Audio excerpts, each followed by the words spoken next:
Mon oncle riche m'a élevé quand mes parents m'ont laissé seul à 11 ans.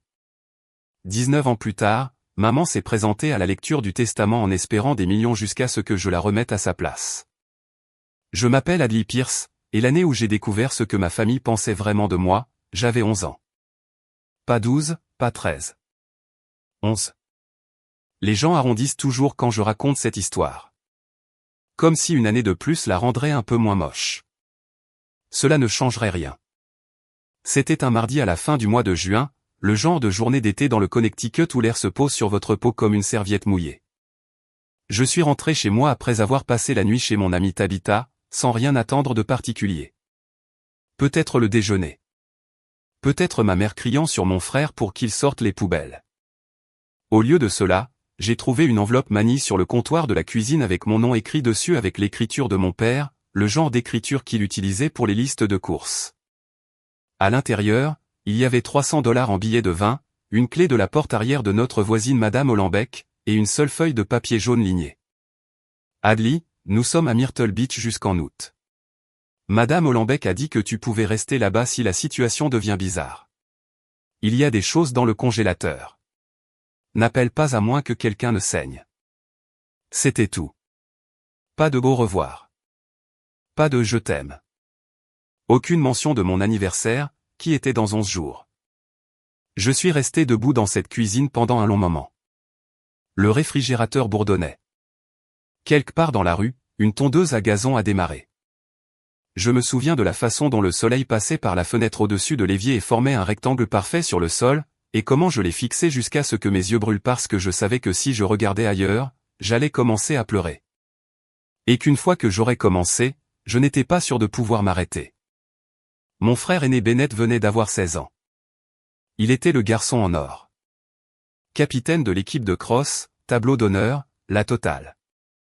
Ma jeune sœur Marigold. Oui, c'était son vrai prénom. Ma mère avait un faible pour les fleurs. Elle avait 8 ans, et elle était le bébé, la mignonne, celle qui avait droit à des fêtes d'anniversaire au parc de trampoline avec 20 enfants et un gâteau personnalisé en forme de licorne. Moi, j'étais celle du milieu, celle qui n'avait besoin de rien, celle qui pouvait apparemment rester seule à la maison pendant 2 mois à 11 ans pendant que tous les autres allaient dans une maison de plage en Caroline du Sud. Bennett a publié une photo sur Instagram ce soir-là. Il tenait une canne à pêche, souriant avec le bras de mon père autour de ses épaules. La légende disait « Été avec la famille ». Marigold a commenté avec 3 émojis en forme de cœur rose. Je n'avais pas encore de téléphone. J'ai dû regarder cela sur le vieil ordinateur portable de ma mère, qu'elle avait laissé en charge sur la table de la salle à manger. Je me suis assise là dans l'obscurité et j'ai regardé cette photo pendant ce qui m'a semblé être 1 heure. J'ai essayé de me trouver en arrière-plan, comme s'ils avaient simplement oublié de m'identifier. Ils n'avaient pas oublié. Je n'étais simplement pas là. Les 3 premiers jours, je me suis dit que c'était un malentendu. J'ai préparé des sandwichs au fromage fondu pour le dîner, j'ai regardé des rediffusions de Friends sur le canapé et j'ai attendu que ma mère appelle. Elle ne l'a pas fait. Le jour 4, je suis allé chez Madame Hollenbeck parce que je n'avais plus de pain, et elle m'a jeté un regard étrange et doux que je reconnais maintenant comme de la pitié. Elle m'a préparé un vrai repas. Un rôti de bœuf. Je n'avais pas mangé de rôti de bœuf depuis la mort de ma grand-mère. Au jour 6, j'avais cessé d'attendre que le téléphone sonne. J'avais commencé à comprendre ce qui s'était passé. Ils ne m'avaient pas laissé par accident. Ils avaient choisi de le faire. C'est ce jour-là que mon oncle Théo est arrivé. J'étais assise sur le porche d'entrée, lisant un exemplaire abîmé du livre Un raccourci dans le temps que j'avais trouvé dans le sous-sol, essayant de toutes mes forces d'avoir l'air d'une fille qui allait bien, quand un véhicule utilitaire sport argenté s'est garé dans notre allée. L'homme qui en est descendu était grand et grisonnant sur les tempes, portant le genre de montre coûteuse qui ne brille pas, mais qui luit discrètement. Il avait le nez de ma mère. « Adley » a-t-il dit. « Tu ne te souviens probablement pas de moi. Je suis ton oncle. Théo Pierce. » Je me souvenais de lui. Plus ou moins. Il y avait une fois une carte de Noël sur notre réfrigérateur avec son nom dessus. Ma mère l'avait jetée sans l'ouvrir. Elle l'appelait souvent son frère insupportable, ce qui, je le sais maintenant, désignait celui qui clairvoyait son jeu. Il avait cessé de venir quand j'avais 4 ou 5 ans. Une dispute concernant l'héritage de mon grand-père que personne ne voulait expliquer à un enfant. Où sont tes parents, a-t-il demandé. Myrtle Beach. Et tu es ici parce que... Parce qu'ils ne m'ont pas emmené. Il n'a rien dit pendant un long moment. Il est juste resté là dans son pantalon kaki repassé et sa montre discrète. Puis il s'est assis sur la marche du porche à côté de moi sans demander. Ses genoux ont craqué un peu quand il l'a fait. Il sentait le cèdre et le café. Depuis combien de temps, a-t-il finalement demandé. 6 jours. Ils seront de retour en août, je crois. En août. Il l'a dit comme on prononcerait le mot cancer. Comme s'il n'était pas sûr d'avoir bien entendu. Je lui ai parlé de l'enveloppe, de Madame Hollenbeck, des $300, auxquels je n'avais pas touché parce que j'avais peur d'en avoir besoin plus tard. Il a écouté tout cela sans m'interrompre, et sa mâchoire se serrait de plus en plus, comme un boulon qu'on serre. Quand j'ai eu terminé, il a dit, fais tes valises, ma grande. Je ne suis pas censé partir, ai-je dit. Maman a dit. Adli. Il s'est tourné et m'a regardé. M'a vraiment regardé, de la façon dont personne ne m'avait regardé depuis longtemps. J'ai conduit 3 heures parce que ton directeur d'école m'a appelé. Ton école m'avait inscrit comme contact d'urgence quand tu étais en 2e année de primaire. Tu ne t'es pas présenté au programme de lecture d'été. Apparemment, tes parents n'ont dit à personne où tu étais non plus. Donc, tu vas faire tes valises et tu vas venir vivre avec moi, et nous allons régler cela comme des adultes. D'accord ? J'ai hoché la tête. Je ne pouvais pas parler. Et quand nous arriverons, a-t-il ajouté plus doucement, tu pourras avoir ce que tu veux pour le dîner, dans les limites du raisonnable. Je ne t'achèterai pas un steak. Tu as 11 ans. J'ai ri, ce qui m'a surprise car je n'avais pas ri depuis une semaine. Sa maison était à 90 minutes de là, dans une ville près de Hartford appelée Briarcliff. C'était une maison coloniale à 2 étages avec des volets verts et un magnolia dans la cour avant. La première chose que j'ai remarquée en entrant, c'est qu'elle était calme. Pas un calme vide, mais un calme habité, comme si quelqu'un avait compris comment être seul sans que cela fasse mal. Il m'a montré une chambre d'amis avec des draps qui sentaient la lavande et une vraie tête de lit, pas seulement un cadre. Je suis resté dans l'encadrement de la porte comme si j'avais peur que le sol ne s'effondre. Il l'a remarqué. Des draps sont des draps, Adli. Ils se lavent. Assieds-toi. Allonge-toi. Construis un fort. Je m'en fiche. Je me suis assise sur le tout bord du lit. Il a haussé un sourcil. Tu t'assois toujours comme ça. Comment ça? Comme si tu avais peur que la chaise ait des sentiments. J'ai haussé les épaules. Il a secoué la tête et a disparu dans le couloir. Cette première nuit, il a commandé une pizza et m'a laissé choisir les garnitures. J'ai demandé du fromage parce que j'avais peur de demander plus. Il a regardé le menu, m'a regardé, puis a commandé une grande pizza au pepperoni, une petite hawaïenne et une salade César. Parce que, a-t-il dit, les enfants ne devraient pas subsister uniquement de déception. J'ai mangé 4 parts et je me suis senti coupable pour chacune d'entre elles. Le lendemain matin, il a passé un appel téléphonique. J'étais assise à la table de la cuisine avec un bol de céréales, faisant semblant de lire le dos de la boîte, mais j'écoutais chaque mot.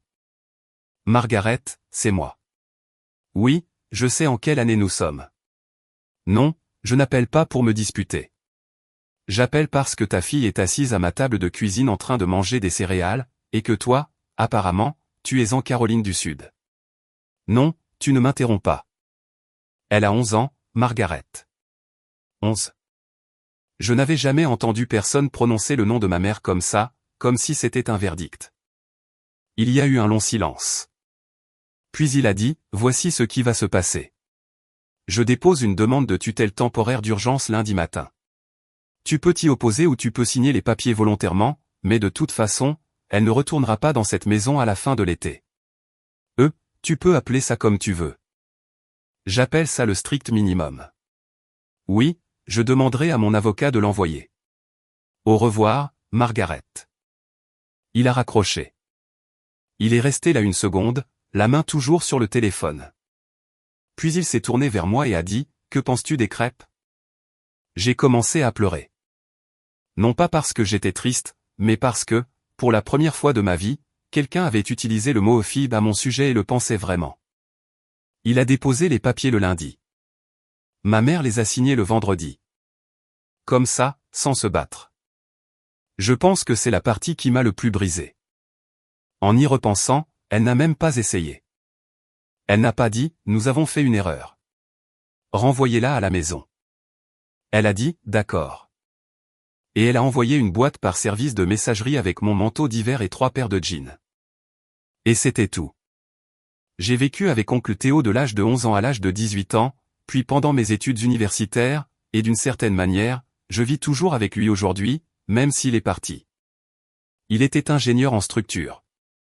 Il possédait un petit cabinet qui concevait des ponts, principalement dans le nord-est. Il ne s'était jamais marié. Il y avait une femme nommée Cordy avec qui il s'était fiancé dans la trentaine, mais elle est décédée d'un anévrisme 2 semaines avant le mariage.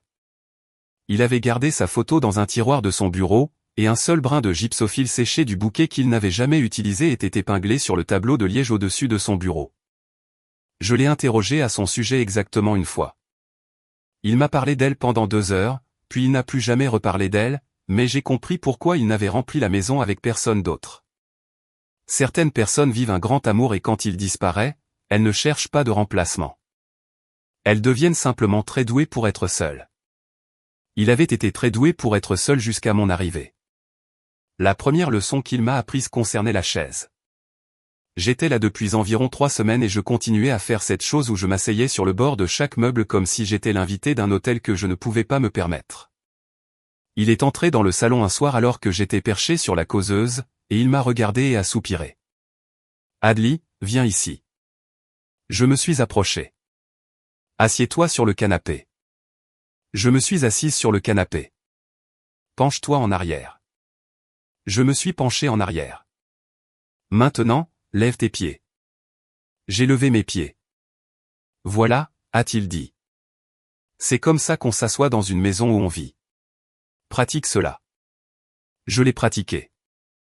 Il m'a fallu environ 1 an avant d'arrêter de tressaillir à chaque fois que je laissais mon corps se détendre sur ces meubles. Il ne m'a jamais pressé. Il continuait simplement à me le faire remarquer. « Lève tes pieds, ma grande. Tu vis ici. » La deuxième leçon concernait l'argent. Il m'a donné une allocation de $5 par semaine à partir de cet automne-là. Quand j'ai eu 12 ans, il m'a fait ouvrir un compte d'épargne à la coopérative de crédit. Quand j'ai obtenu mon premier vrai travail à 15 ans, en faisant la plonge dans un restaurant appelé le Maple Pain, il m'a fait asseoir à la table de la cuisine et nous avons fait un budget sur du papier millimétré.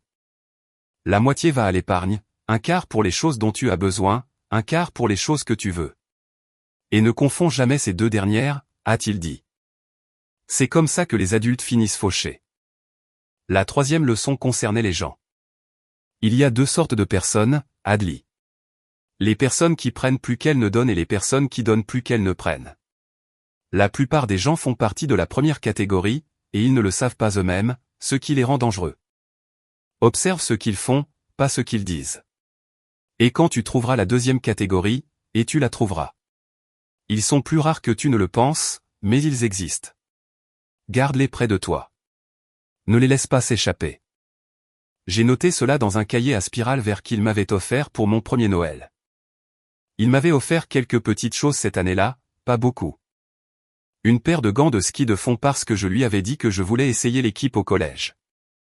Un livre appelé Le péage fantôme qui lui avait appartenu quand il était petit garçon, avec son nom écrit au crayon à l'intérieur de la couverture. Et le cahier vert avec une note accrochée à l'avant qui disait « Pour les choses que tu ne veux pas oublier ». C'est aussi ce Noël-là que ma mère a envoyé une carte contenant une carte cadeau de $20. La carte disait « Joyeux Noël de la part de maman, papa, Bennett et Marigold ». Il y avait un petit renne sur le devant. L'écriture sur l'enveloppe était celle de Marigold. Elle avait 9 ans. Elle l'avait fait parce que quelqu'un lui avait dit de le faire. Je le savais parce que la carte est arrivée sans adresse de retour et avec une tache au dos, là où quelqu'un avait probablement essayé d'écrire quelque chose de plus pour ensuite changer d'avis. Je ne l'ai pas ouverte pendant 1 semaine. Quand je l'ai fait, j'ai mis la carte cadeau à la fin du cahier et je ne l'ai jamais dépensée. Je l'ai encore quelque part.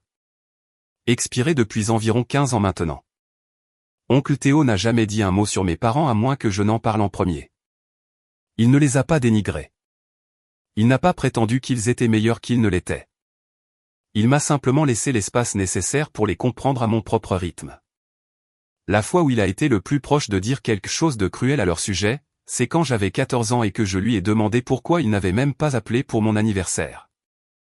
Il y a réfléchi pendant une minute et a ensuite dit, « Certaines personnes ne sont tout simplement pas capables de voir au-delà de leur propre reflet, Adli. Ce n'est pas de ta faute si tu n'étais pas dans le miroir. » C'est le genre de choses qu'il disait. Il parlait comme un homme qui réfléchissait à chaque phrase avant d'ouvrir la bouche. Au lycée, j'étais une personne différente de celle qui avait été laissée sur ce porche. J'étais dans l'équipe de cross-country. J'étais dans l'équipe du décathlon académique. J'avais un meilleur ami nommé Jofi Mandelson qui venait dormir un week-end sur 2. Et oncle Théo a appris à faire le genre de sandwich pour le petit déjeuner pour lesquels les adolescentes se battraient. J'ai débattu avec mon professeur d'histoire sur le traité de Versailles et j'ai gagné. J'ai appris à conduire dans sa vieille Volvo. J'ai pleuré quand j'ai été accepté à l'université Tufts avec une bourse partielle, parce que pendant une seconde, j'avais oublié que vouloir quelque chose ne signifiait pas toujours le perdre. Il m'a conduite à Boston le mois d'août de mes 18 ans. Il m'a aidé à monter des cartons sur 4 étages jusqu'à ma chambre d'étudiante. Il transpirait à travers sa chemise et ne me laissait pas porter les plus lourds. Quand tout a été déballé, il s'est tenu au milieu de ma minuscule chambre, a regardé autour de lui et a dit, « Eh bien, nous y sommes. » J'ai soudain été terrifié. Je pense qu'il l'a remarqué. « Tu vas bien t'en sortir, » a-t-il dit. Je ne sais pas si j'y arriverai. Moi, je le sais. Il a sorti une enveloppe de sa poche arrière. À l'intérieur, il y avait une carte avec un arbre sur le devant, et à l'intérieur de la carte, de son écriture carrée, il était écrit, « Tu n'as jamais été la roue de secours. Tu as toujours été la fille que je ne savais pas que j'attendais. » J'ai pleuré pendant 1 heure après son départ. Ensuite, j'ai déballé mon cahier vert et j'ai noté ce qu'il m'avait dit parce que je ne voulais pas oublier. L'université, c'était 4 ans d'appels téléphoniques tous les dimanches à 6 heures. Chaque dimanche sans exception. Il n'en a jamais manqué un seul. Pas même lorsqu'il voyageait pour le travail. Pas même lorsqu'il a eu une pneumonie pendant ma 3e année et qu'il était censé se reposer sur ordre du médecin. Surtout pas à ce moment-là. Je répondais au téléphone et il disait, « J'appelle juste pour m'assurer que tu n'as pas rejoint une secte. » Et je répondais, « Pas encore. » Les critères de recrutement sont étonnamment élevés. Et il riait, et nous parlions pendant 45 minutes de tout et de rien. J'ai rencontré Gareth Olmsted pendant ma 2e année. Il était étudiant en cinéma du Minnesota, avec une allure tranquille et des mains qui savaient réparer les choses. La première fois que je l'ai ramené à la maison pour la fête de l'Action de grâce, oncle Théo l'a emmené dans le garage pour regarder la souffleuse à neige, ce qui, je le savais, était un code pour « je vais l'évaluer comme un morceau de bois ». Ils sont restés là-bas pendant 40 minutes. Quand ils sont revenus, oncle Théo m'a fait un petit signe de tête, le genre de signe de tête qui est plus significatif qu'une dissertation de 5 paragraphes. Gareth avait l'air soulagé. Nous sommes ensemble depuis lors. J'ai obtenu mon diplôme en mai avec un diplôme en génie civil, le même domaine sur lequel oncle Théo avait construit toute sa vie. Il s'est assis au 3e rang lors de ma remise de diplôme. Il s'est levé et a applaudi quand ils ont appelé mon nom, même s'ils avaient dit à tout le monde de ne pas le faire, et que la femme à côté de lui a sifflé pour qu'il s'assoie.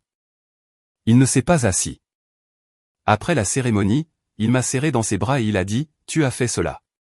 Ne laisse personne te dire le contraire. » J'ai rejoint un petit cabinet à New Haven. J'ai acheté ma première voiture, une Subaru d'occasion qui sentait le chien de la race Golden Retriever du propriétaire précédent. J'ai commencé à économiser pour une maison. Gareth a déménagé pour être près de moi. La vie s'est déroulée d'une manière que je ne m'étais jamais permis d'imaginer à 11 ans. Tous les vendredis, oncle Théo et moi dînions ensemble. Parfois il descendait, parfois je montais. Nous choisissions toujours le même restaurant italien à mi-chemin entre nos 2 villes. Un petit endroit appelé Borsetti où le pain sortait chaud et où le propriétaire connaissait nos prénoms. C'est à ce moment-là que j'ai commencé à remarquer qu'il était fatigué. Fatigué d'une manière qui n'était pas la fatigue habituelle de fin de semaine. Il laissait de la nourriture dans son assiette chez Borsetti, ce que je ne l'avais jamais vu faire en 15 ans. Il se tenait à la rampe en descendant vers le parking. Une fois, Il a oublié le nom de mon meilleur ami d'université et il a dissimulé cela habilement, mais je l'ai remarqué. Je lui ai posé la question. Il a balayé mon inquiétude de la main. J'ai 62 ans, ma grande. Le corps fait simplement ce que font les corps. N'en fais pas une affaire d'État. J'aurais dû en faire une affaire d'État. L'appel est arrivé un mercredi matin en octobre. J'étais en réunion. Mon téléphone a vibré et j'ai failli ne pas décrocher, et puis j'ai vu que c'était un numéro que je ne connaissais pas, et quelque chose dans ma poitrine est devenu froid. Je suis sorti dans le couloir. C'était une infirmière de l'hôpital de Hartford. Oncle Théo s'était effondré à son bureau. Il était stable, mais il faisait des examens. Il m'avait appelé parce que j'étais inscrite comme son plus proche parent. Plus proche parent. Ce terme. Il m'avait inscrite comme plus proche parent quelque part, à un moment donné, quand je ne regardais pas. Comme si c'était la chose la plus évidente au monde. J'ai conduit un trajet de 90 minutes en 50. Je ne sais pas comment je n'ai pas été arrêté par la police.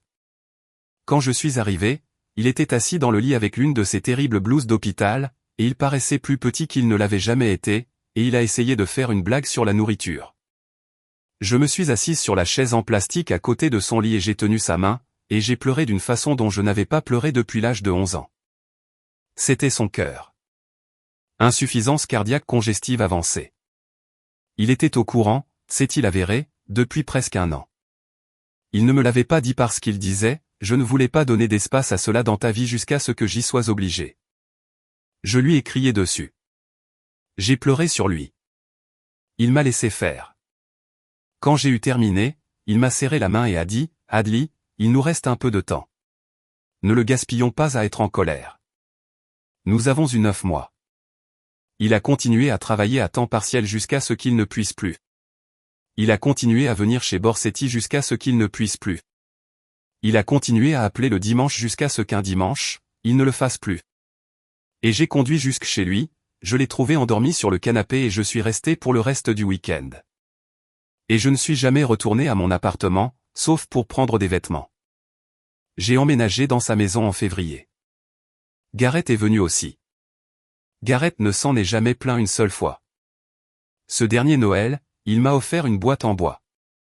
À l'intérieur se trouvaient toutes les cartes d'anniversaire qu'il m'avait jamais achetées, mais qu'il ne m'avait jamais données parce que j'étais déjà chez lui à chaque anniversaire, donc il n'avait pas eu besoin de les poster.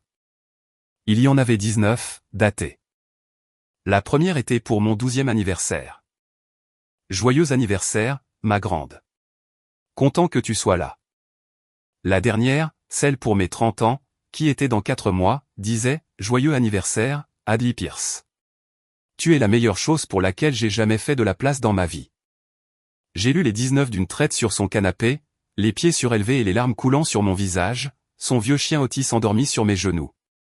Il s'est assis dans le fauteuil en face de moi et m'a regardé les lire sans dire un mot. Il est décédé un mardi à la fin du mois de juin, presque exactement 19 ans jour pour jour après son arrivée dans mon allée. L'infirmière des soins palliatifs a dit que c'était paisible. Je lui tenais la main. Je lui ai dit que je l'aimais. Il a serré ma main en retour, à peine, juste assez. Puis il est parti. Je ne l'ai pas dit à mes parents. Je n'en ai pas eu besoin. Ils l'ont découvert en moins d'1 semaine. Je ne sais pas comment ils savent toujours quand il y a de l'argent en jeu. Les funérailles étaient petites. Garrett. Otis, qui je pense a compris. Quelques anciens collègues de l'oncle Théo, une poignée de personnes de l'entreprise. Madame Hollenbeck a conduit tout le trajet depuis le Connecticut, ce à quoi je ne m'attendais pas, et elle a pleuré plus que moi, mon ancienne voisine, la femme qui m'avait donné du rôti de bœuf. Et puis, dans la dernière rangée, dans des manteaux noirs assortis qui semblaient avoir été achetés le matin même, se trouvaient mes parents, mon frère et ma sœur. Marigold avait 27 ans maintenant. Elle portait un collier de perles et son mascara coulait déjà de manière théâtrale avant même que la cérémonie n'ait commencé. Bennett avait l'air plus vieux que ses 35 ans. Il ressemblait à un homme qui n'avait pas obtenu ce qu'on lui avait promis. Ma mère ressemblait à une femme qui avait pratiqué ses expressions faciales dans le miroir. Ils sont venus me voir par la suite. Ma mère a attrapé mes mains. Ses propres mains étaient froides. Adli, ma chérie, nous n'avions aucune idée qu'il était si malade. Nous serions venus. Vous n'aviez aucune idée de mon existence pendant 19 ans, ai-je dit. Je l'ai dit doucement. Je l'ai dit sans élever la voix. Je ne pense pas que sa santé aurait changé cela. Mon père est intervenu. Son visage était celui dont je me souvenais. Le visage qu'il faisait quand il était sur le point de faire la morale à quelqu'un. Adli, ce n'est pas le moment. Tu as raison, ai-je dit. Ça ne l'est pas. Je me suis retourné et je suis parti. La lecture du testament a eu lieu 11 jours plus tard.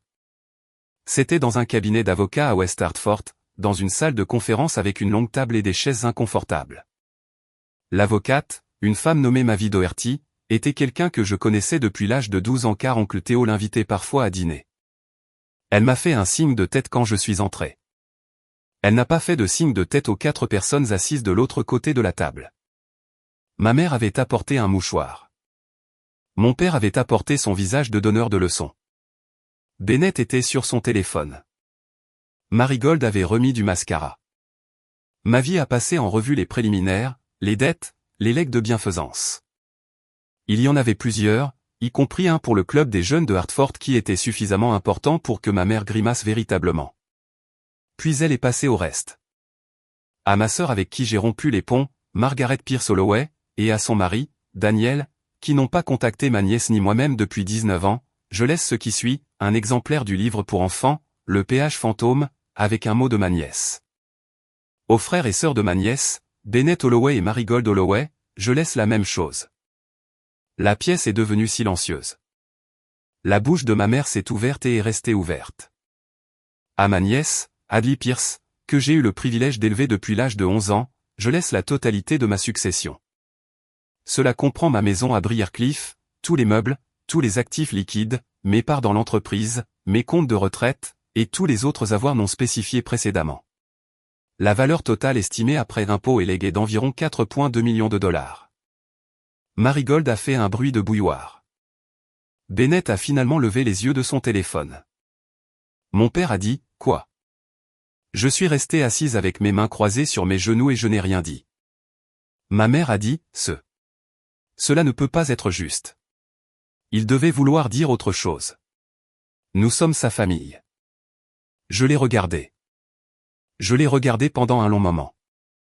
Et puis j'ai dit la chose que j'écrivais dans mon cahier vert sous différentes formes depuis presque 20 ans. Vous n'étiez pas sa famille. Vous étiez les personnes qui ont laissé une enfant de 11 ans dans une maison avec $300 et une clé pour les voisins.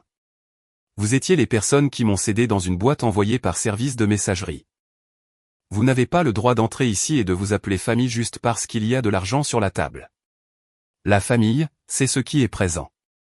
Il a été présent. Vous ne l'avez pas été. Mon père a commencé à dire quelque chose. Mavi l'a coupé de la voix la plus aimable possible. Monsieur Holloway, le testament est totalement inattaquable. Votre beau-frère a exprimé ses volontés de manière extraordinairement claire, et toute contestation juridique sera rejetée à un coût important pour le plaignant. Je vous déconseille fortement de le faire. Bennett a été le premier à partir. Il a marmonné quelque chose sur le fait d'être en retard pour un truc. Marigold a pleuré théâtralement puis l'a suivi. Ma mère s'est levée lentement. Adli, a-t-elle dit. Je suis ta mère. Tu l'as été, ai-je dit. Il y a longtemps, pendant environ 11 ans. Elle m'a regardé comme si je l'avais giflée. Puis elle est sortie, et mon père l'a suivie, et la porte s'est refermée avec un clic, et Mavi a expiré et a fait glisser le testament sur la table vers moi. Il t'a écrit une lettre, a-t-elle dit. Il m'a demandé de te la donner après. C'était son écriture, pas celle soignée et carrée qu'il utilisait pour les choses importantes. Celle plus relâchée, celle qu'il utilisait pour les listes de courses, comme s'il avait été assis à sa table de cuisine quand il l'avait écrite. Adli, tu as maintenant entendu la version officielle. Voici la vraie. Tu n'étais pas un projet. Tu n'étais pas une œuvre de charité.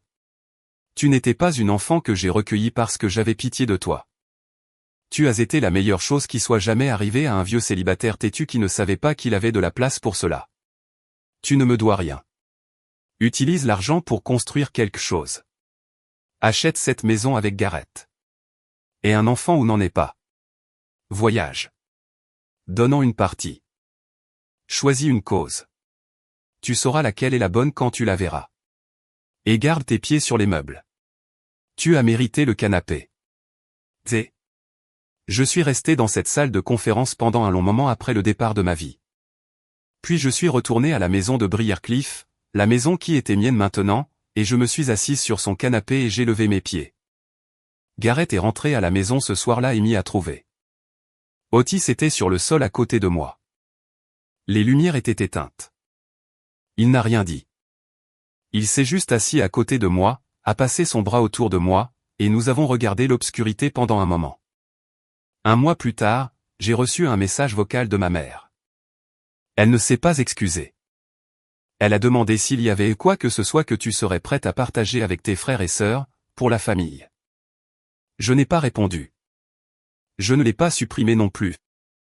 Je le garde sur mon téléphone de la même manière que certaines personnes gardent une radiographie d'un vieil os cassé. Pas parce que ça fait mal, mais parce que c'est guéri. C'était il y a 3 ans. J'ai 32 ans maintenant. Gareth et moi avons acheté une maison plus petite dans la même rue que celle d'oncle Théo. Nous ne pouvions pas supporter de vendre sa maison, alors nous l'avons louée à une jeune enseignante et à son enfant. J'ai créé la fondation Théo Pierce l'année dernière. Nous offrons des bourses aux enfants du milieu. Oui, spécifiquement aux enfants du milieu.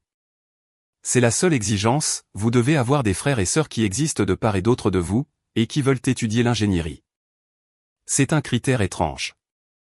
Oncle Théo aurait adoré. Je suis enceinte maintenant de notre premier enfant, une fille. Nous allons l'appeler en l'honneur de Cordy. Cordelia Teresa Olmsted. Je pense qu'il aurait aimé cela. Je pense que Cordy l'aurait aimé aussi. L'autre jour, je nettoyais le grenier et j'ai trouvé mon cahier vert. Je me suis assise sur le sol dans la poussière et j'ai lu chaque page. Il y avait 19 ans de ces phrases là-dedans avec mon écriture, comme si j'avais transcrit le plus long message vocal que quelqu'un ait jamais laissé à quelqu'un. Les choses existent pour être utilisées. Les 2 sortes de personnes. La chaise. Tu n'étais pas la roue de secours. Je n'arrête pas de penser à cette petite fille sur le porche avec l'enveloppe manille.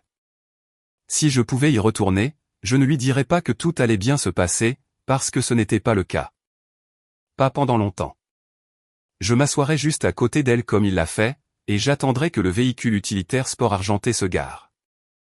Et je lui chuchoterais, « Il arrive, ma grande. Tiens bon. Il arrive. Et quand il sera là, tu vas apprendre ce que ça fait quand quelqu'un te choisit. » C'est la partie dont personne ne parle, je crois. Être choisi. La plupart des gens l'ont dès le début. Ils l'ont de la part des personnes qui les ont créés. J'ai dû attendre 11 ans, $300 et une clé pour les voisins pour avoir le mien. Mais je l'ai eu. Je l'ai eu dans son intégralité. Pour une valeur de 19 ans. Jusqu'au tout dernier serrement de sa main. Et pour le reste de ma vie, chaque dimanche à 6, je décroche toujours le téléphone pendant une seconde. Juste pour une seconde. Juste assez longtemps pour me rappeler le son de sa voix disant « J'appelle juste pour m'assurer que tu n'as pas rejoint une secte. » Ensuite, je le repose, je garde mes pieds en l'air, et je continue à écrire mon propre chapitre. J'ai passé beaucoup de temps à retourner les événements de ma vie entre mes mains comme des pierres du lit d'une rivière, essayant de comprendre la forme de ce qui m'était arrivé. Et voici ce à quoi je reviens sans cesse. Chaque porte qui s'est fermée sur moi quand j'étais enfant en a ouvert une autre. Et la porte que mes parents ont fermée derrière eux quand ils ont conduit jusqu'à Myrtle Beach était la même porte que mon oncle Théo a franchie 6 jours plus tard. Ce n'est pas le destin. C'est la vérité simple, presque mathématique, que ce que nous faisons aux gens se propage vers l'extérieur, et les ondes reviennent. Parfois sous la forme d'inconnus, parfois sous la forme d'un jugement, parfois sous la forme d'une lecture de testament un mercredi matin dans une salle de conférence où vous ne vous attendiez pas à être assis. Mes parents ont fait un choix quand j'avais 11 ans. Ils pensaient que c'était un petit choix. Ils pensaient que les enfants du milieu étaient résistants, que j'irais bien, que j'absorberais la perte de la même manière que j'avais tout absorbé d'autres. Ils n'ont pas compris que les petits choix, répétés sur une chronologie suffisamment longue, deviennent l'architecture entière de ce que vous êtes pour quelqu'un. 19 ans de petits choix forment un bâtiment. Et quand ils sont entrés dans le bureau de ma vie Doherty en s'attendant à un héritage, ils entraient en réalité dans le bâtiment qu'ils avaient conçu sans s'en rendre compte. Ils n'avaient tout simplement pas lu les plans. Ce que j'ai appris de mon oncle, l'homme qui m'a choisi alors que personne ne le lui demandait, c'est que le caractère n'est pas une chose que vous dites de vous-même. C'est une chose que les autres disent de vous quand vous n'êtes pas dans la pièce. Il ne m'a jamais dit qu'il était un homme bien. Il a simplement continué à être présent. Le dimanche à 6 heures, sur des chaises en plastique lors des remises de diplômes, dans l'encadrement de la porte de ma chambre en me rappelant de lever les pieds. L'intégrité de sa vie a été le travail quotidien et peu spectaculaire d'être là où il disait qu'il serait. C'est à cela que ressemble réellement une vie morale. Pas de gestes grandioses, juste une présence, répétée jusqu'à ce qu'elle devienne une personne. Et j'ai appris que l'intelligence n'est pas la même chose que l'ingéniosité. L'ingéniosité, c'est ce que ma mère utilisait pour manipuler un instant. L'intelligence, c'est ce que mon oncle a utilisé pour construire une vie. Il me lisait de la façon dont on lit un livre que l'on a l'intention de prendre au sérieux. Il a vu la chaise sur laquelle j'avais peur de m'asseoir. Il m'a donné un cahier pour les choses que je ne voulais pas oublier, parce qu'il a compris que la sagesse n'est pas ce dont on se souvient. C'est ce qu'on écrit avant de pouvoir le perdre. La force que j'ai construite, je l'ai construite tard. J'avais 11 ans quand les fondations se sont fissurées, et 32 ans quand je me suis tenu dans cette salle de conférence et que j'ai utilisé ma voix sans trembler. Les années intermédiaires n'ont pas été un montage rapide de guérison. Elles ont été un travail lent, ennuyeux et délibéré. La force n'est pas l'absence de brisure. C'est ce que vous faites des morceaux par la suite, jour après jour, jusqu'à ce que les fissures deviennent l'endroit par où la lumière entre. Alors, je garde mes pieds sur le canapé. J'écris les choses. Je suis présente pour les personnes qui ont été présentes pour moi. Et quand quelqu'un vient chercher ce qu'il n'a pas mérité, je me souviens que je ne suis pas obligé de lui donner une réponse que mon oncle lui a déjà donnée par son silence.